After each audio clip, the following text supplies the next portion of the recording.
भूमिका गांव के एक किसान रामू की कहानी है। वह अपनी छोटी सी जमीन पर मेहनत करता है, लेकिन हर साल सूखा और बाढ़ उसकी फसलें बर्बाद कर देती हैं। मेरे पिता ने मुझे किसान बनाया। हमारी जिंदगी की खुशियां इस मिट्टी में हैं, लेकिन यह मिट्टी अब मेरी मदद नहीं कर रही। रामू की पत्नी सीता उसका साथ देती है। रामू, हमें उम्मीद नहीं छोड़नी चाहिए। बारिश आएगी और हमारी फसलें फिर से लहलहाएंगी। लेकिन हर साल हमारी मेहनत का फल नष्ट हो जाता है।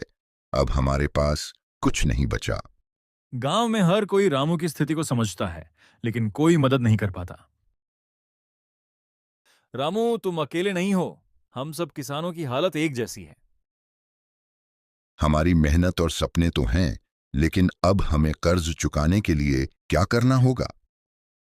एक दिन रामू ने निर्णय लिया कि वह कुछ नया करेगा। मैं अपने बच्चों के लिए एक बेहतर भविष्य चाहता हूं। मैं किसी भी हाल में उन्हें पढ़ाना चाहता हूं। वह अपनी जमीन बेचने का विचार करता है। क्या तुम सच में यह कर रहे हो? यह हमारी पहचान है।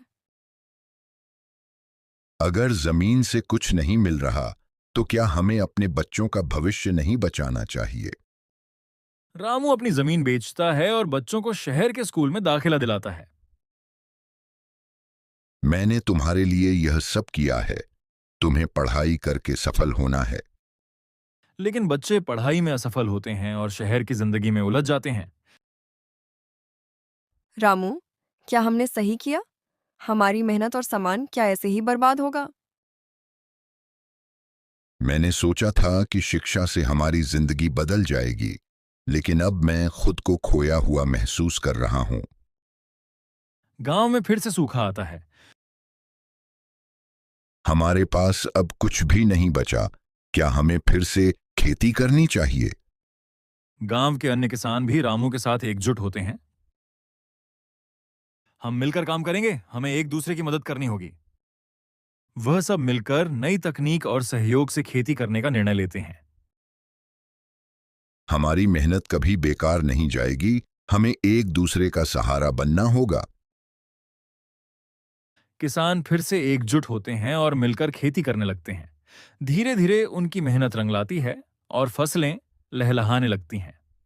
रामू और अन्य किसान समझते हैं कि एकता में ही शक्ति है। किसान की मेहनत और संघर्ष को समझना चाहिए। उनकी मेहनत का फल कभी बेकार नहीं जाता जब वे एकजुट होते हैं। क्या यह कहानी आपके लिए बेहतर है? दोस्तों, अगर मेरी वीडियो अच्छी लगी हो तो सब्सक्राइब और लाइक, और दोस्तों शेयर भी करें। तुम्हारा दोस्त तुमसे रिक्वेस्ट करता है, प्लीज़, ताकि ऐसी कहानी हर रोज़ अपलोड करते रहें। धन्यवाद दोस्तों। हम जानते हैं आप लोग सब्सक्राइब ज़रूर करेंगे।